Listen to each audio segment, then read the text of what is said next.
So today I'm going to share with you my story and my au pair life, the story of my au pair life, and give you guys some advice. So, shall we? First and foremost, if you're new here, my name is Margaret. Karibu in my channel, and if you're not new, thank you so much for coming back to watch my videos. It's really nice of you for you to come back and watch my videos. So in today's video, I decided to do like an advice, a sister to sister, or brother to sister, or whoever is watching me. So it hasn't been easy. It hasn't been easy living with a family, host family, for more than 2 years. There has been ups and downs. Yeah, there has been times when I felt low and I felt that like I couldn't go on. And life is full of challenges. And yeah, the solution is how you handle things and how you take things in life. So when I came to France, it was in the year 2019 on November. So I found this family on the aupairworld.com, as most of you have seen on my previous videos. So yeah, when I found them, I was really happy because I was so desperate to travel, and I had almost given up and all that stuff like most of you have done. Some of you have texted me and told me that I'm almost giving up. I registered 1 month and I'm almost giving up. I told them I stayed there for almost a full year, so why are you giving up? Just stick there, send messages, keep changing your profile and all that, blah blah blah. So yeah, back to the story.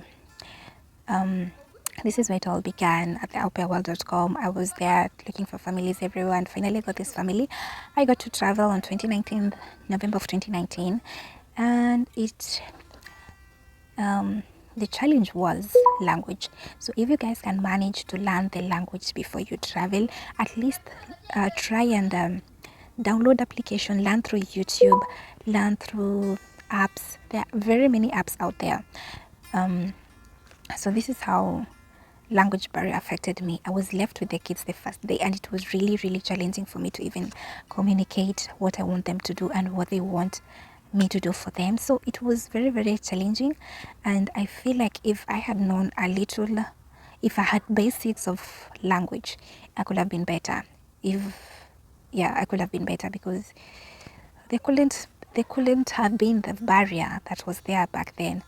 I had to use translators to try and translate the kids also, so it was really tough. I'd like to advise you guys is when you're going there in that website called Au Pair World or whichever website you're using,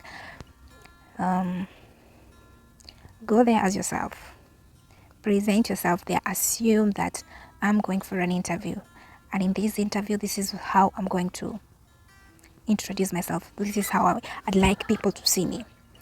Just go there as yourself. Don't try and copy other people's profiles. Don't try and fake it. I know there's a statement that says fake it till you make it, but at this point, if you want to get a real host family, just go there as yourself. Be open also to host families, because there are a number of families that are going to send you messages, or that you're going to send messages and maybe they're going to reply.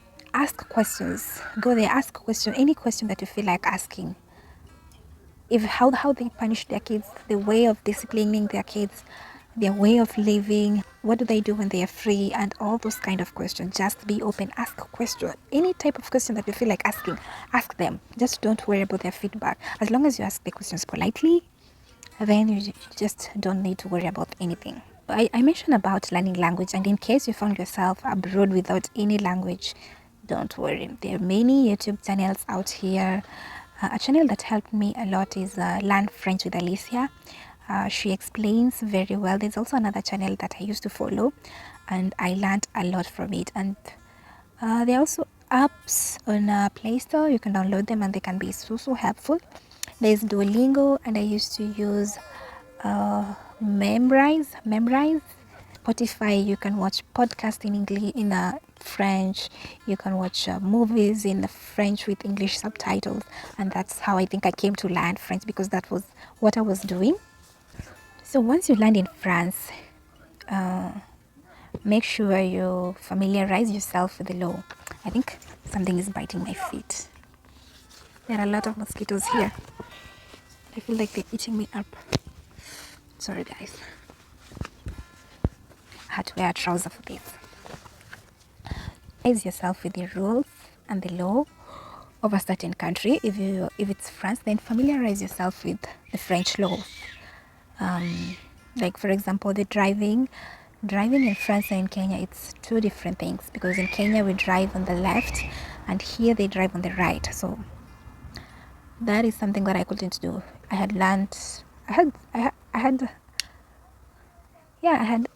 my driving lessons when I was in Kenya, but when I came here I just got scared and I've never driven any car. So I just told them no, I can't, and that was it. I'm just scared.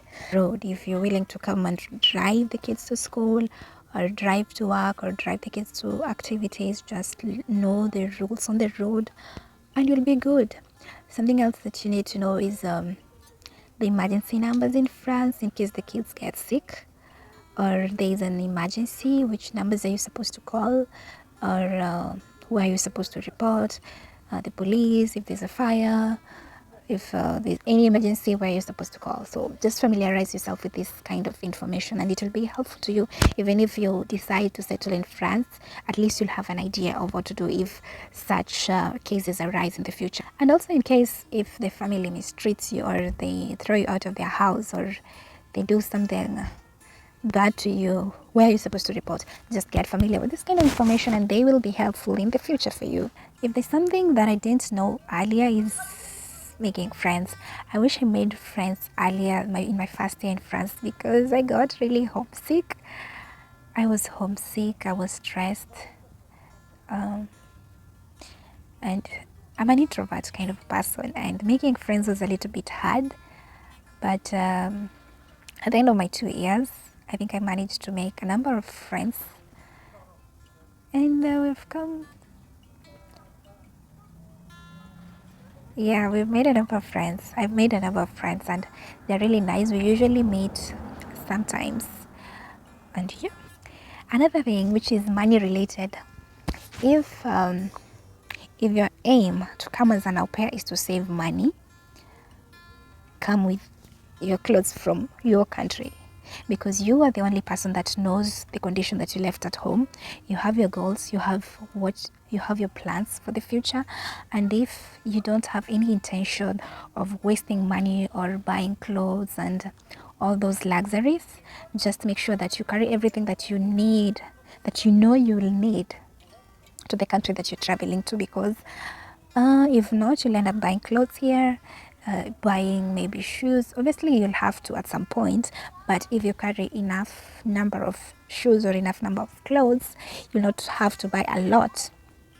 You get me? I have done a video about money, something related with money. I'll pin it here if I remember, or in the description box.